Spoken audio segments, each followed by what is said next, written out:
கடலோரம் வாங்கிய காற்று குளிராக இருந்தது நேற்று.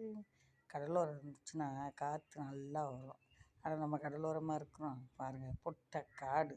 இங்கே எப்படி காற்று வரும்? சுற்றி மரம் வச்சாதான் காற்று வரும். இப்போ எங்கள் வீட்டை சுற்றி மரம் இருக்குங்களா, நல்லா காற்று வருது. இப்படி உட்காந்தோன்னு வச்சிங்கன்னா அப்படியே கூலிங்காக இருக்குது. ஏசியே வேணாம், புரியுதுங்களா? அப்போ நம்ம என்ன செய்யணும்? மரம் வச்சாதான் நமக்கு மழைக்கும் நல்லது, வெயிலுக்கு நல்லது, புரியுதுங்களா? அப்படியே பாருங்கள், காசே இல்லாமல் ஏசி போட்டால் காசு, ஏசிக்கு 1000 2000ன்னு போயிடும்.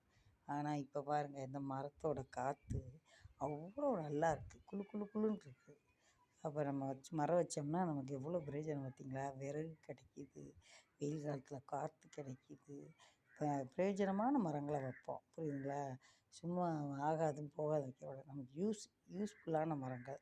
தோப்பில் வேணால் எல்லா மரமும் வைக்கலாம், ஆனால் வீட்டுக்கு நமக்கு என்ன யூஸ்ஃபுல்லான தேவைப்படுதோ அந்த மரங்கள் வைக்கலாம். பொதுவாக நெல்லி மரம், இது நெல்லி மரம்லாம் வைக்கலாம், நம்ம தாராளமாக வைக்கலாம். நெல்லி மரம் வைக்கலாம், கொய்யா மரம் வைக்கலாம், மாமரம் வைக்கலாம், மாதுளை வைக்கலாம், வாழை மரம் வைக்கலாம், புரியுதுங்களா? தென்னை கூட வைக்கலாம் இடம் இருந்தால். அப்படி வச்சோன்னு வைங்களேன், நல்லா இருக்கும் நமக்கு.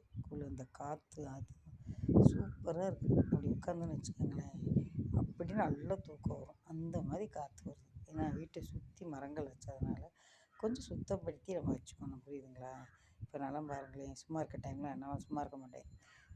போய் அந்த இது களைக்கொத்தை எடுத்து அந்த புல்லுகளை நோண்டி அதை ஒரு சின்ன சின்ன வேலைகளை நானே பார்த்துக்குவேன், புரியுதுங்களா?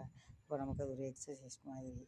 அப்போ அதுக்கு தண்ணி ஊற்றணும். காலையில் தண்ணி மோட்ரு போடுறப்பே கொஞ்சம் கொஞ்சம் கொஞ்சம் தண்ணி ஊற்றிடுவேன். நான் எப்பயும் வளர்ந்த மரம்லாம் பார்க்க மாட்டேன், அதுக்கு தண்ணி ஊற்றிடுவோம். தண்ணி நம்ம சாப்பிட்றோம்ல நேரத்துக்கு, அது மாதிரி அதுகளையும் நம்ம பாதுகாத்தோம்னா நமக்கு பாருங்கள் எப்படி காற்று கொடுக்குது பாருங்களேன். இயற்கை காற்று, இயற்கை காற்று நமக்கு ரொம்ப நல்லது. காசு கொடுத்து வாங்குறது நோய், இயற்கையாக கிடைக்கிறது ரொம்ப நல்லது. லைக் பண்ணுங்கள், ஷேர் பண்ணுங்கள், சப்ஸ்கிரைப்